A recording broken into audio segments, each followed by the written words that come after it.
जय श्री राम। सभी बड़ों को मेरा सादर प्रणाम और छोटों को स्नेह। इस चैनल पर नियमित रूप से श्री रामचरितमानस का पाठ किया जा रहा है। यदि आप प्रतिदिन श्री रामचरितमानस के पाठ का श्रवण करना चाहते हैं तो अपने इस चैनल को सब्सक्राइब करें। अभी तक की श्री रामचरितमानस की कथा में हमने सुना कि जब पार्वती माता की माता मैना देवी शिवजी जी के रूप और वेशभूषा को देखती हैं तो वे भयभीत हो जाती हैं तथा वे पार्वती माता का विवाह शिवजी जी से करने से मना करने लग जाती हैं। तब नारद मुनि आकर उन्हें समझाते हैं कि पार्वती माता तो जन्म जन्म से शिवजी जी की ही हैं। इसके बाद से पुनः विवाह की तैयारियां प्रारंभ हो जाती हैं। चलिए आगे की कथा का श्रवण करने के लिए श्री रामचरितमानस के बालकांड में वर्णित दोहा संख्या 99 से 103 तक की कथा का रसपान करते हैं।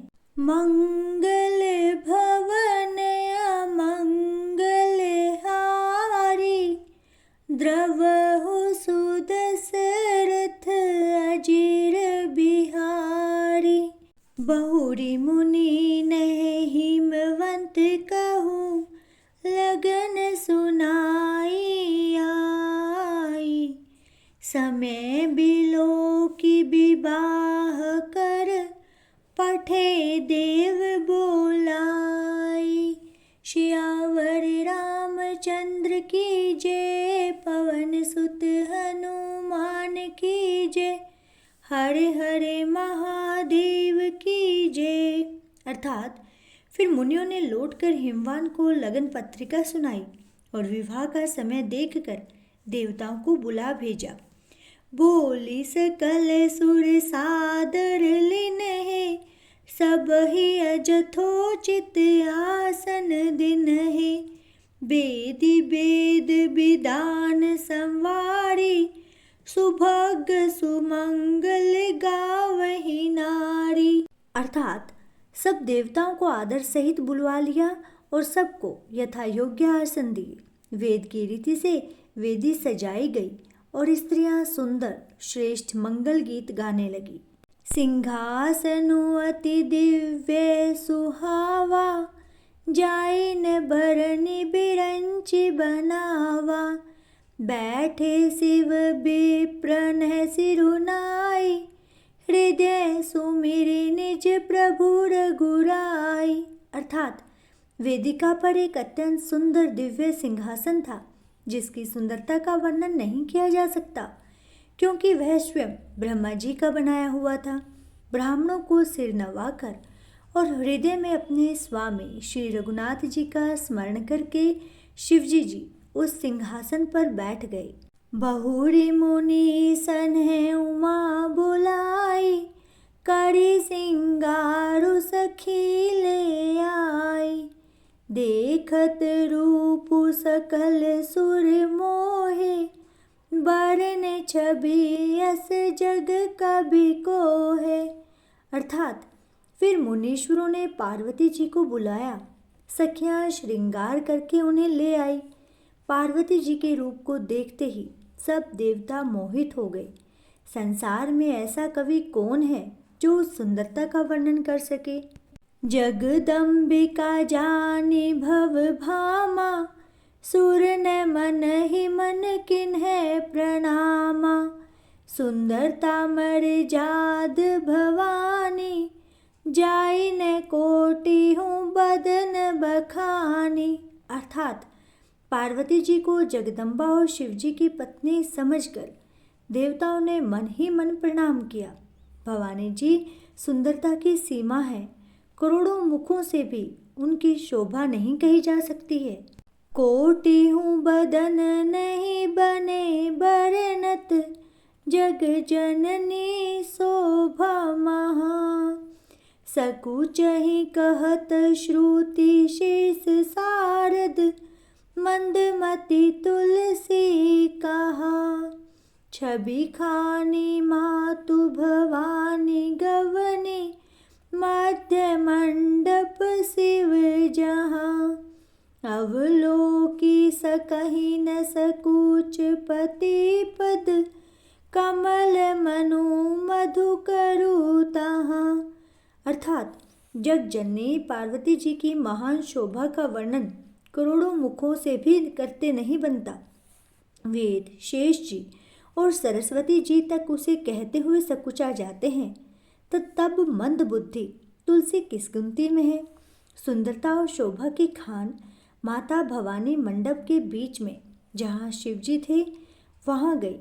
वे संकोच के मारे अपने पति यानी शिवजी के चरण कमलों को देख नहीं सकती, परंतु उनका मन रूपी भौरा तो वहीं रसपान कर रहा था। मुनि अनुशासन गणपति ही पूजे शंभु भवानी, को सुनि संशय करे जनी सुर अनादि जिए जानी। श्यावर रामचंद्र की जय, पवन सुत हनुमान की जय, हर हर महादेव की जय। अर्थात मुनियों की आज्ञा से शिवजी और पार्वती जी ने गणेश जी का पूजन किया। मन में देवताओं को अनादि समझकर कोई इस बात को सुनकर शंका ना करे कि गणेश जी तो शिव और पार्वती के संतान हैं, अभी विवाह से पूर्व ही वे कहाँ से आ गए। जसी विवाह के विधि श्रुति गाई, महामुनि ने सो सब करवाई। गही गिरिश कुश कन्या पानी, भव ही समर्पी जाई भवानी। अर्थात वेदों में विवाह की जैसी रीति कही गई, महामुनियों ने वह सभी रीति करवाई। पर्वतराज हिमाचल ने हाथ में कुश लेकर तथा कन्या का हाथ पकड़कर उन्हें भवानी या शिव पत्नी जानकर शिवजी जी को समर्पित किया। पानी ग्रहण जब किन्ह महेशा, हिये हर से तब सकल सुरेशा। वेद मंत्र मुनि बड़े उच्च रही, जय जय जय शंकर सुर करही। अर्थात जब महेश्वर यानी शिवजी जी ने पार्वती का पाणी ग्रहण किया, तब इंद्रादि सब देवता हृदय में बड़े ही हर्षित हुए। श्रेष्ठ मुनिगण वेद मंत्रों का उच्चारण करने लगे और देवगण शिवजी के जय जयकारा करने लगे। बाजहि बाजन विविध विधाना, सुमन वृष्टि नभ बे विधि नाना। हर गिरि जाकर भ्यऊ विबाहु, सकल भुवन भरी रहा उछाहु। अर्थात अनेकों प्रकार के बाजे बजने लगे, आकाश से नाना प्रकार के फूलों की वर्षा हुई, शिव पार्वती का विवाह हो गया, सारे ब्रह्मांड में आनंद भर गया। दासी दास तुरग रथ नागा, धेनु बसन मणि बस तु विभागा। अन कनक भाजन भरी जाना, दाइज दिन्हन जाई बखाना। अर्थात दासी दास रथ घोड़े हाथी गाय वस्त्र और मणि आदि अनेक प्रकार की चीजें अन्न और सोने के बर्तन गाड़ियों में लदवा कर दहेज में दिए, जिनका वर्णन नहीं हो सकता है। दाइज दियो बहु भांति, पुनि कर जोरी हिम भूदर कहो। का देऊं पूर्ण काम शंकर, चरण पंकज गही रहो। शिव कृपा सागर ससुर कर, संतोषु सब बाति कियो। पुनि गहे पद पाथोज मयना, प्रेम परिपूर्ण हियो। अर्थात बहुत प्रकार का दहेज देकर फिर हाथ जोड़कर हिमाचल ने कहा, हे शंकर, आप पूर्ण काम हैं, मैं आपको क्या दे सकता हूँ। इतना कहकर वे शिवजी जी के चरण कमल पकड़कर रह गई। तब कृपा के सागर शिवजी जी ने अपने ससुर का सभी प्रकार से समाधान किया। फिर प्रेम से परिपूर्ण हृदय मैना जी ने शिवजी जी के चरण कमल पकड़े और कहा, नाथ उमा मम प्राण सम, गृह किंकरी करेहु, क्षमेहु सकल अपराध, अब होई प्रसन्न बरु। सियावर रामचंद्र की जय, पवन सुत हनुमान की जय, हर हर महादेव की जय। अर्थात, हे नाथ, यह उमा मुझे मेरे प्राणों के समान प्यारी है। आप इसे अपने घर की टहलनी बनाइएगा और इसके सब अपराधों को क्षमा करता रहिएगा। अब प्रसन्न होकर मुझे यही वर दीजिए। बहुविधि शंभु सासु समुझाई, गवनि भवन चरण सिरुनाई, जननी उमा बोली तब लिन्हि, ले उछंग सुंदर सिख दिन्हि। अर्थात, शिवजी जी ने बहुत तरह से अपनी सास को समझाया। तब सास ने शिवजी जी के चरणों में सिर नवाकर घर गई। फिर माता ने पार्वती को बुला लिया और गोद में बैठाकर उन्हें यह सुंदर सीख दी। करेहु सदा शंकर पद पूजा, नारी धर्म पति देउ न दूजा, बचन कहत भरे लोचन बारी, बहुरी लाई उरलिन्हि कुमारी। अर्थात, हे पार्वती, तू सदा शिवजी के चरणों की पूजा करना। नारियों का यही धर्म है। उनके लिए पति ही देवता है और कोई देवता नहीं है। इस प्रकार की बातें कहते कहते उनकी आंखों में आंसू भर आए और उन्होंने अपनी कन्या को छाती से चिपटा लिया। कत विधि श्री जी नारी जग माही, पराधीन सपने हु सुखु नाही, भेअति प्रेम बिकल महतारी, धीरजु किन्हे कुस में बिचारी। अर्थात, फिर बोली कि विधाता ने जगत में स्त्री जाति को क्यों पैदा किया। पराधीन को सपने में भी सुख नहीं मिलता।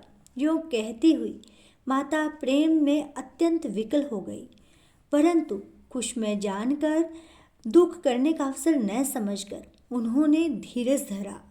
पुनि पुनि मिलती परती गही चरना, परम प्रेम कछु जाई न बरना, सब नारी नह मिली भेटी भवानी, जाई जननी उर पुनि लपटानी।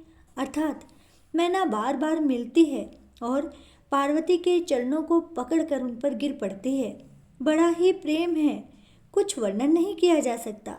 भवानी सब स्त्रियों से मिल भेंट कर फिर अपनी माता के हृदय से जा लिपटी। जननी बहुरी मिली चली, उचित असीम सब काहू दे, फिरी फिरी बिलोकति मातु तन, तब सखीले शिव पही गई, जाचक सकल संतोषी शंकरु, उमा सहित भवन चले, सब अमर हर से सुमन बरसी, निशान नभ बाजे भले।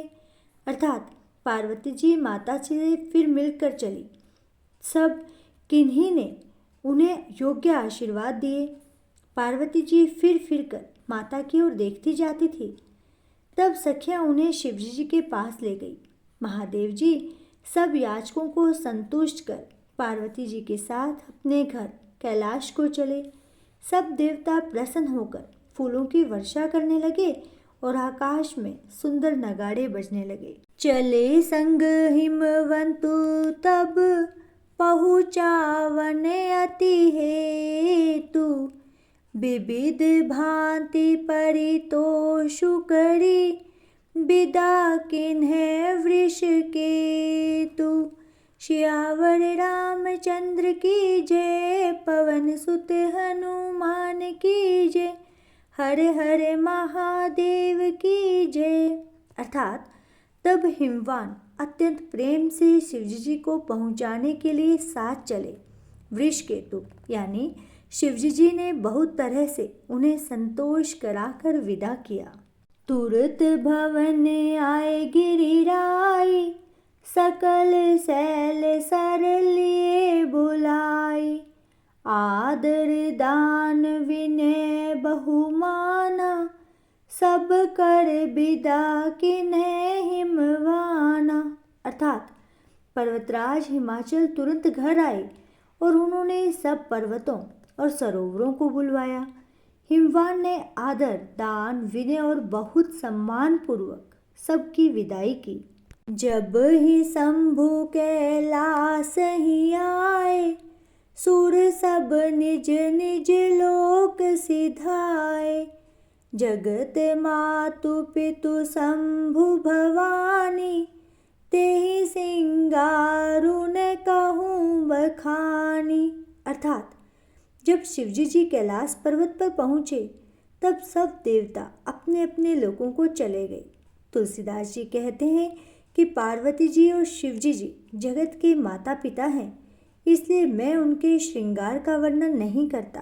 करहि विविध विधि भोग विलासा, गण नह समेत बसहि कैलासा। हर गिरिजा बिहार नित न्यऊ, एहि विधि विपुल काल चल गयऊ। अर्थात शिव पार्वती विविध प्रकार के भोग विलास करते हुए अपने गणों सहित कैलाश पर रहने लगे। वे नित्य नए विहार करते थे। इस प्रकार बहुत समय बीत गया।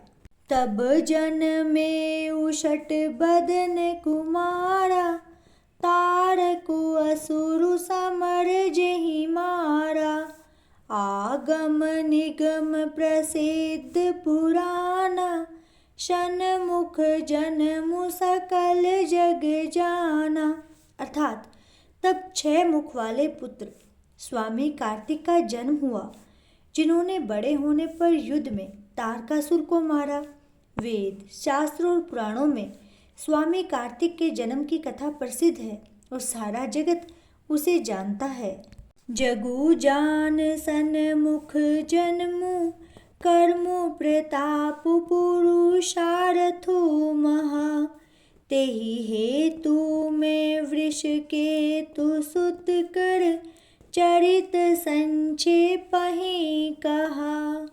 यह उमा शंभु विबाहु, जे नर नारी कहहि जे गावहि। कल्याण काज विवाह मंगल, सर्वदा सुख पावहि। अर्थात षडानन यानी स्वामी कार्तिक के जन्म, कर्म, प्रताप और महान पुरुषार्थ को सारा जगत जानता है, इसलिए मैंने वृषकेतु या शिवजी जी के पुत्र का चरित्र संक्षेप से ही कहा है। शिव पार्वती के विवाह की कथा को जो स्त्री पुरुष कहेंगे या गाएंगे, वे कल्याण के कार्यों और विवाहादि मंगलों में सदा सुख पाएंगे। चरित सिंधु गिरिजा रमन, वेद न पावहि पारो। बरने तुलसीदासु किमि अति, मति मंद गंवारो। सियावर रामचंद्र की जय, पवन सुत हनुमान की जय। हर हर महादेव की जय। अर्थात गिरिजापति महादेव जी का चरित्र समुद्र के समान अपार है, उसका पार वेद भी नहीं पाते। तब अत्यंत मंद बुद्धि और गंवार तुलसीदास उसका वर्णन कैसे कर सकता है। शंभु चरित सुनि सरस सुहावा, भरद्वाज मुनि अति सुख पावा। बहुलाल सा कथा पर बाढ़ी, नयन ही निरूरो मावली ठाड़ी। अर्थात शिवजी जी के रसीले और सुहावने चरित्र को सुनकर मुनि भारद्वाज जी ने बहुत ही सुख पाया। कथा सुनने की उनकी लालसा बहुत बढ़ गई। नेत्रों में जल भर आया तथा रोमावली खड़ी हो गई। प्रेम बिबस मुख आवन बानी, दशा देखे हर से मुनि ज्ञानी। अहो धन्य तव जन्म मुनीसा, तुम ही प्राण सम प्रिय गौरीसा। अर्थात वे प्रेम में मुग्ध हो गए, मुख से वाणी नहीं निकलती थी। उनकी यह दशा देखकर ज्ञानी मुनि याज्ञवल्क्य जी बहुत ही प्रसन्न हुए और बोले, हे मुनीश, आह, तुम्हारा जन्म तो धन्य है। तुमको गौरीपति शिवजी जी प्राणों के समान प्रिय हैं। शिव पद कमल जिन्हि रति नाही, राम ही ते सपने हुन सोहाई। बिनु छल विश्वनाथ पद नेहु, राम भगत कर लक्षण एहु। अर्थात शिवजी के चरण कमलों में जिनकी प्रीति नहीं है, वे श्री रामचंद्र जी को स्वप्न में भी अच्छे नहीं लगते। विश्वनाथ श्री शिवजी जी के चरणों में निष्कपट या विशुद्ध प्रेम होना, यही एक राम भक्त का लक्षण है। शिव सम को रघुपति व्रत धारी, बिनु अघ तजी सती असी नारी। पनु करी रघुपति भक्ति दिखाई, को शिव सम राम ही प्रिय भाई। अर्थात शिवजी जी के समान रघुनाथ जी की भक्ति का व्रत धारण करने वाला कौन है, जिन्होंने बिना ही पाप के सती जैसी स्त्री को त्याग दिया और प्रतिज्ञा करके श्री रघुनाथ जी को भक्ति को दिखा दिया। हे भाई, श्री रामचंद्र जी को शिव जी के समान और कौन प्यारा है। और इसके साथ ही आज का श्री रामचरितमानस का पाठ संपूर्ण होता है। कल आगे की कथा में हम याज्ञवल्क्य मुनि जी के मुख से श्री भारद्वाज जी को सुनाई गई श्री रघुनाथ जी की अत्यंत ही सुंदर और मनमोहक लीला की कथा का रसपान करेंगे। तो आगे की कथा का श्रवण करने के लिए हमसे जुड़े रहें तथा अपने इस चैनल को सब्सक्राइब करें। जय श्री राम।